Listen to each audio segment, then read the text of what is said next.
बिहार की राजनीति में इस वक्त सबसे बड़ा तूफान विपक्ष की ओर से नहीं बल्कि नीतीश कुमार की अपनी पार्टी जेडीयू के अंदर उठ रहा है। एक तरफ पूर्व सांसद आनंद मोहन जो लगातार जेडीयू और नीतीश कुमार पर हमलावर हैं, और दूसरी तरफ नीतीश कुमार जो अचानक एक बड़े राजपूत नेता के घर पहुंचकर पूरी सियासत का रुख बदल देते हैं। अब सवाल यह है, क्या जेडीयू के भीतर सब कुछ सामान्य है? क्या आनंद मोहन की बगावत सिर्फ पुत्रमोह है या इसके पीछे कोई बड़ा खेल चल रहा है? और सबसे बड़ा सवाल, नीतीश कुमार अचानक संजय सिंह के घर क्यों पहुंचे? क्या यह आनंद मोहन को सीधे संदेश था कि राजपूत राजनीति का नया चेहरा अब जेडीयू में संजय सिंह होंगे? और इसी बीच केंद्रीय मंत्री ललन सिंह की चुप्पी इस पूरे घटनाक्रम को ज्यादा संदिग्ध बना रही है। तो क्या जेडीयू में अंदरूनी शहमात का खेल शुरू हो चुका है? आज की रिपोर्ट में जानिए पूरी इनसाइड स्टोरी। नमस्कार, आप देख रहे हैं वाईबीएन बिहार झारखंड और मैं हूं दीपक गौड़। बिहार में सत्ता की राजनीति जितनी बाहर दिखती है उससे कहीं ज्यादा बड़ी लड़ाई सत्ता के भीतर चलती है। और इस वक्त जेडीयू के भीतर जो घटनाक्रम सामने आया है वो साफ संकेत दे रहा है कि पार्टी के अंदर घमासान अपने चरम पर पहुंचता नजर आ रहा है। एक तरफ आनंद मोहन के तीखे बयान, दूसरी तरफ जेडीयू नेता का पलटवार और तीसरी तरफ नीतीश कुमार का अचानक एक नेता के घर पहुंच जाना। और सबसे और बड़ा, आनंद मोहन के विवादित बयान पर जदयू नेता ललन सिंह का चुप्पी साध लेना, जो संदेह पैदा कर रहा है। सियासी गलियारों में इसकी चर्चाएं हो रही हैं। बहरहाल यह सब मिलकर एक ही बात बता रहे हैं, जेडीयू के भीतर कुछ बड़ा तो पक रहा है। तो आज असल मुद्दा यह है कि बिहार के पूर्व सांसद और कभी बाहुबली माने जाने वाले आनंद मोहन लगातार जेडीयू नेतृत्व पर हमला कर रहे हैं। हैरानी की बात यह है कि उनकी पत्नी लवली आनंद जेडीयू से सांसद है, उनका बेटा चेतन आनंद जेडीयू से विधायक है। फिर भी आनंद मोहन पार्टी को खुले मन से घेर रहे हैं।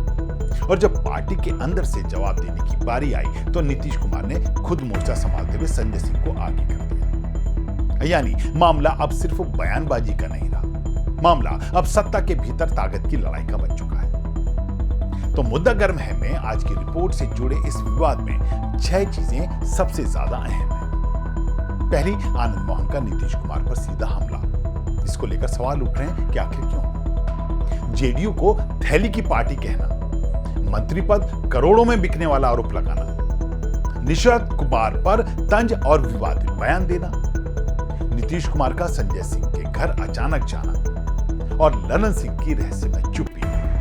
और इसके साथ ही इन 6 पॉइंट्स ने जेडीयू के भीतर घमासान को और ज्यादा हवा दे दी है। तो इस वीडियो को अंत तक जरूर देखिएगा, क्योंकि जदयू के भीतर चल रहे इस घमासान से जुड़े एक एक घटनाक्रम का विश्लेषण हम अब करने जा रहे हैं।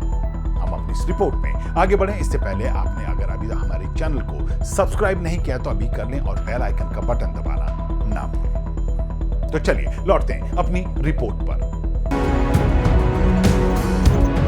असल में आनंद मोहन ने जो कहा वो जेडीयू के लिए सीधा हमला था।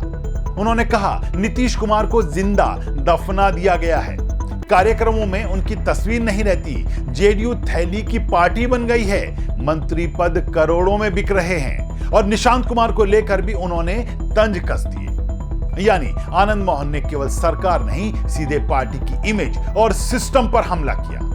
और यही हमला जेडीयू के भीतर एक बड़ा संकट बन गया। जेडीयू की तरफ से जवाब देने के लिए सामने आए एमएलसी संजय सिंह और मंत्री लेसी सिंह, दोनों राजपूत समाज से आते हैं। यानी जेडीयू ने रणनीतिक तरीके से आनंद मोहन को जवाब देने के लिए राजपूत समाज के ही नेताओं को आगे किया।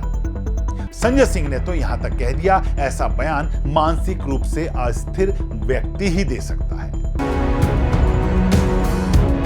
संजय सिंह ने इसके साथ ही आनंद मोहन को सबसे बड़ा चैलेंज दे दिया।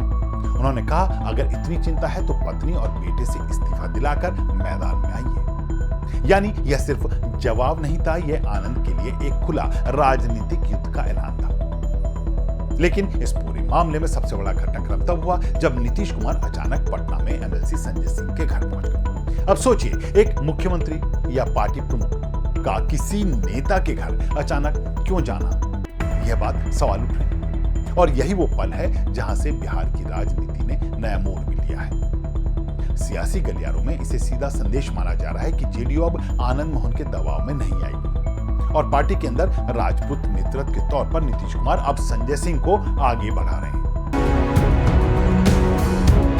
संजय सिंह ने खुद कहा, नेताजी आए थे, पीठ थपथपाकर आशीर्वाद दिया और बिहार की राजनीति में यह पीठ थपथपाना सिर्फ सम्मान नहीं बल्कि एक राजनीतिक संकेत होता है। संकेत साफ था, संजय सिंह अब जेडीयू के राजपूत चेहरे के रूप में स्थापित किए जा रहे हैं। अब सवाल यह है कि नीतीश कुमार ने संजय सिंह को ही क्यों चुना। इसकी वजह बहुत रणनीतिक है।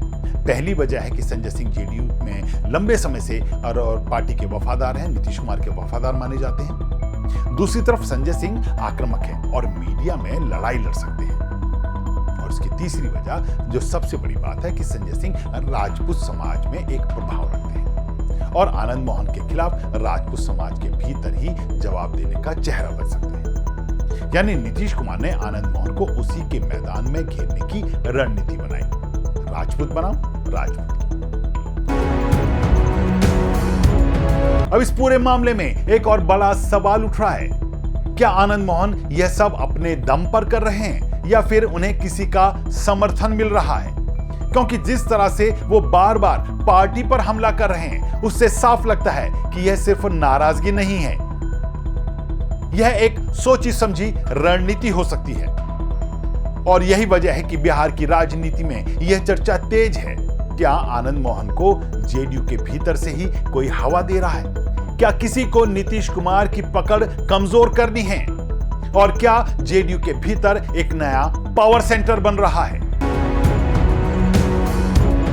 और इस पूरे विवाद में सबसे ज्यादा चौंकाने वाली बात रही केंद्रीय मंत्री और जेडीयू के बड़े नेता ललन सिंह की चुप्पी। जब मीडिया ने उनसे आनंद मोहन को लेकर सवाल पूछा तो उन्होंने कुछ नहीं कहा, बस मुस्कुराते हुए निकल गए। अब सवाल यह है, इतने बड़े विवाद पर ललन सिंह चुप क्यों हैं? क्या जेडीयू में अंदरूनी रणनीति बन रही है? क्या पार्टी के भीतर कोई धड़ा इस विवाद को बढ़ने देना चाहता है? ललन सिंह की यह चुप्पी जेडीयू के भीतर घमासान की खबरों को और मजबूत करती है और किसी तीसरे पक्ष के द्वारा भड़काए जाने के बातों को भी कहीं ना कहीं साइडलाइन नहीं होने देती। अब सवाल आपसे है, क्या आपको लगता है कि जेडीयू के भीतर सच में दो गुट बन चुके हैं? और क्या नीतीश कुमार ने संजय सिंह को आगे बढ़ाकर आनंद मोहन को साइडलाइन करने की पूरी तैयारी कर ली है? कमेंट में अपनी राय जरूर लिखिएगा।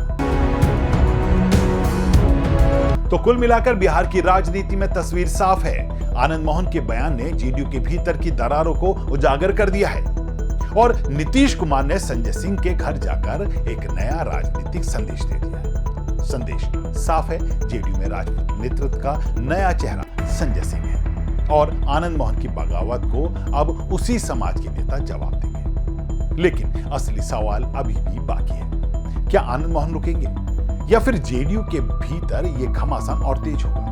क्योंकि अगर यह आग बढ़ी तो इसका असर सिर्फ जेडीयू पर नहीं, पूरे बिहार की सत्ता की राजनीति पर पड़ेगा। आपका क्या मानना है? क्या नीतीश कुमार ने संजय सिंह को आगे बढ़ाकर आनंद मोहन को बड़ा राजनीतिक संदेश दे दिया है? कमेंट में जरूर बताइएगा। अगर मैं के आज के इस एपिसोड में इतना ही। अगर हमारी यह रिपोर्ट पसंद आई तो इसे लाइक कीजिए, इसे शेयर कीजिए और हमारे चैनल को सब्सक्राइब करना ना भूलिए। फिर मिलेंगे एक नए मुद्दे के साथ, तब तक के लिए दीजिए इजाजत। नमस्कार।